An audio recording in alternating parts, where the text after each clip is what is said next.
Hello, lovely mamas. Hope you guys are doing well. Hope you are being pampered as we speak. I wanted to do a video to talk about this, but I thought, no, I'm going to wait until Mother's Day because that will be a perfect time to actually talk about it. Okay, so I got a wonderful message from a beautiful mama. Now, she contacted me and said, Jane, I've enjoyed your videos on single moms. Please, can you tell me how can I raise a son as a single mom? I mean, when I saw that, I couldn't reply immediately. I knew that it was something that I had to think about, and I knew it was something that I had to respond with wisdom because I know that it is very, very difficult. And I've been there before. I've asked that same question before, but not to anybody. I asked that question to myself. Am I going to be able to raise sons? As you guys know, I have 3 children. I have a lovely daughter and 2 wonderful sons. I remember being so frightened when I became a single mom and thinking, I know what girls want and I know how girls want to be loved, but how am I supposed to look after sons? Just to give you a bit of my background, I grew up in the midst of men. And I know what it's like to be a good man. My dad was a wonderful father, and I have brothers as well, and I have cousins. In my immediate family, I am the only daughter, so I'm surrounded by men. I know a man's role in a family. I really understand that, and I appreciate it. So that was the reason why I panicked, because I didn't want to raise my sons without their father. I'm going to go straight and tell you what I've done. So the first thing you need to be aware of is that you're not a dad. You're never going to be a dad. You are a mom. But when there is no dad, you have to pull up your sleeves as a woman and you have to give everything that you have. But that doesn't mean that you have to be a father. You're not a man and you're not a dad. So please, that is the first thing that you need to be aware of, because that is where women start to make mistakes. They want to play a role of a father and a role of a mother at the same time. And I tell you, you can never do that.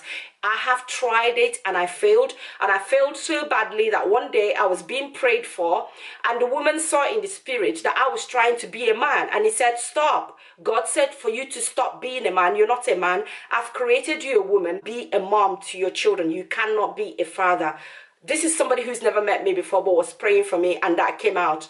And I tell you guys, I have a strength of a man physically, and sometimes I think like a man. But I think some of that has come about because of what I've been through in life. And God has said to me, stop. That was my phone. I know when I get passionate, I want to punch everything. And God said to me, stop, stop, stop.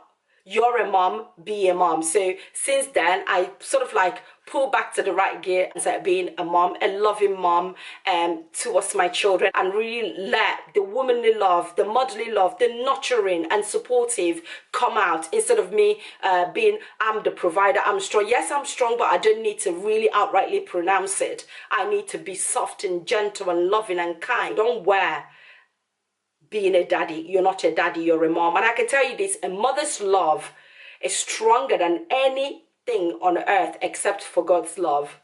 A mother's, this is why children can bear loss of a father, but loss of a mom is very, very hard hitting on kids, because we are powerful as women. The love that we have is so extra. It's amazing. It's spiritually strong. So I will tell you now, keep being a mom, leave being a dad alone, okay? And I will get to what you're going to do as you go along. If there is no male figure, or if you don't have any male role model in your children's life, but you can still just be there loving your children. So all you have to do is being a mom, nurturing, supportive, listening, kindness, disciplining as a woman should. I'm not saying that there is a difference that much, but just be a mom. Recognize the role that God's giving you. You're not a dad, you're a mom, okay? So that's the first step. Second step you need to do is take everything to God. It should have been the first, but let's make it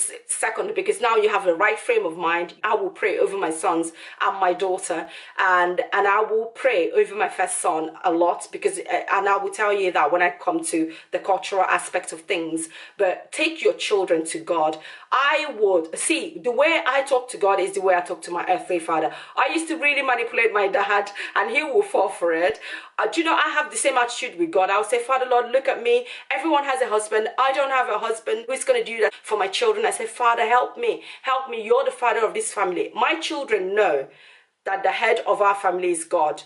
He is the father of this family. So I will say, Father, you are the father of my children. My children will never lack. And I will go to, there is a place in Isaiah, and I will put it on the screen so you can go back and read that, where God said, I will bless your children. I will enrich your children. And all the promises God is giving to our children, I was claiming it for my sons. I say, God, you are going to bless my sons. And can I just also mention to you that God has special love for children who don't have fatherly love? Did you know that? They are special to God. You know who God is? He's so merciful. He's so connected to those who are lacking, so connected to those who are suffering, because that's not what he wants for us. He knows that life happens. He knows that bad seeds are planted sometimes, which affect our lives as human beings, and he's always there to help. So take your sons to God and pray over them as much as possible. I know at this point in time we're all very busy people, but please do not forget to always pray over your sons. Think about the sons of Joseph, the blessings that their grandfather gave to them.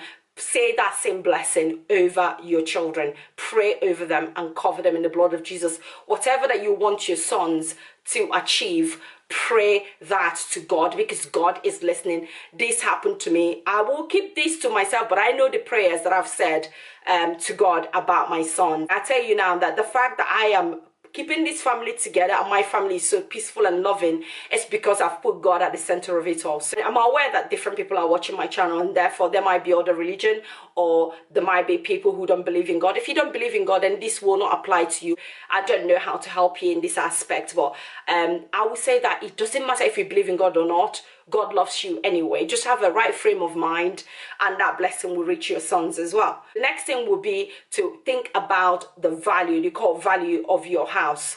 What is the core value? What does your family stand for? My family is supportive, kindness, working together, loving each other, okay? So this is what I try to implement, and hard work as well. I don't want my children to feel entitled, so sometimes I make them work hard for stuff before they can achieve that, just to let them know what the real world is like out there. So you need to be implementing that into your sons' lives. If there are core values that you want to uphold in your family, make sure that you're doing that. Train your children as normal as possible. Correct them when they go wrong. And I tell you, you're never going to go wrong in that, okay? And the next thing will be your culture. How are men treated in your culture that you feel is fair and you like it? For example, I come from the eastern part of Nigeria, the Igbo culture. I tell you what, men in my culture are really, really respected. To be a first son in my culture is equally respected. So I spoke to my son about this role in his life, and I said, you know what? You are the first son, and this is very well respected in my family. You are supposed to be the one who is going to be looking after us and protecting us. When I grow old, you will be my protector, and things like that, you know. And he gave him a sense of pride, a sense of responsibility. I know some people might frown at that and say, what, you know, I'm not one of those women that like to be honest, I agree with gender equality, but there are things that I like to be left alone in the culture. I like the protective figure of a man. I like the strong figure of a man. It works for me. It's what I like. So I'm upholding it in my sons. It may not be what you like, but I love that. So I would tell him, this is what you stand for in a family. You're the peacemaker. You're the one who is going to make sure that everyone is okay. Although you're little now, but when you grow up, this is what is expected of you. And he was so proud of that. And this is how it is in my culture.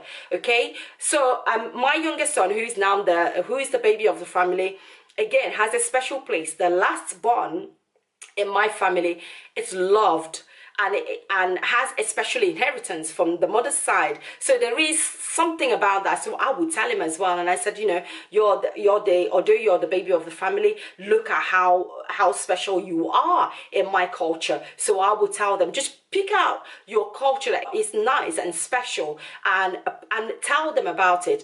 Don't tell me that you haven't got a culture, because you do. Everybody has a culture. The other side of that is that you don't want to overburden your children. It's not their job to look after you. My children know how strong I am. They know I'm there for them. They don't have to look after me. But there are little responsibility that I give to my sons. For example, my first son now, I used to take out the bin, but now he's old enough, because he's going to be 13 very soon. He takes care of all the bin in the house, because obviously in England men take out bins. In Nigeria, women take out bins and cook and clean. Back home in Nigeria, men didn't do that. I've never seen my father take out a bin. But when I came to England, I saw that that's what men did. He knows every Wednesday he comes out, gathers the bin. He does it all the time. He's really good at it, and he takes the bin out. When he comes back from school, he brings the bin in. He knows what his responsibilities are, so he does them. So you need to give them little responsibilities. I don't like giving him too much. I don't like giving him a lot to do, because I do not want to overburden him.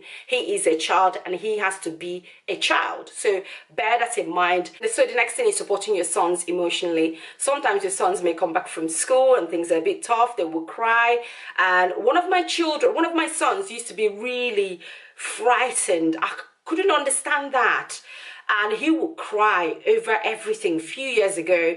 And I was worried about that. And I said, okay, well, and this is where my culture comes into play. And I go, you're going to be a man one day, and it's good for you to show your emotion. But I would like you to be able to control your emotions and be able to express yourself without sitting there and crying all the time. And I worked on my son. So I would say, sit down and talk to me about how you're feeling, and he would talk.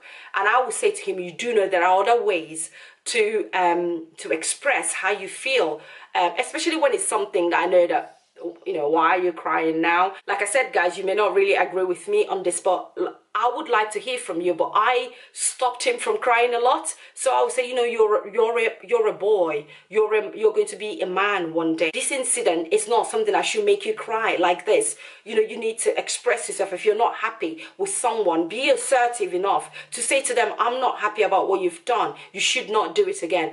I can't remember seeing him cry for a very, very long time. And if I allow that to ride and say, oh yeah, you know, you cry because you're human, just keep crying, that I don't know where I would have been today. But for me, how I see a strong man is a man who's able to sort of like have some control over his emotions. I personally, as a woman, I don't know how to deal with overly emotional men.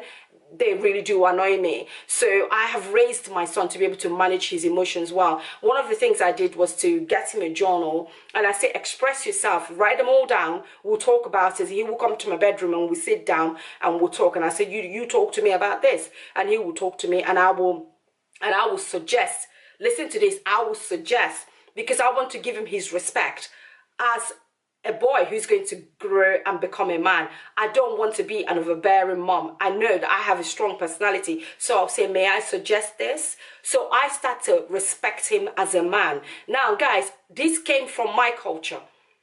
Because I might be a very assertive and confident woman. I know my place as a woman when I go back home. And I have no qualms introducing that into my household, because I know that it works. I've seen my father. He was a great man, and that is how he grew up. So I would say to my son, no, you know, let's talk about this. This is my suggestion. What do you think? He's a little boy. He will go by what his mom is telling him. So at the end of the day, I have supported him, but I made it look like it was his idea, and he has grown in wisdom. So respect your boys. When they get to preteens, start to give respect to them. Do not overburden them with your problem. They're not your husband, they're not your boyfriend, they're your kids. Basically, raising boys is not that hard, and you don't require, and I'm going to say this, if there's no dad in a family setting, it does not mean that you're going to raise bad sons. It doesn't mean that you're going to raise menace to society.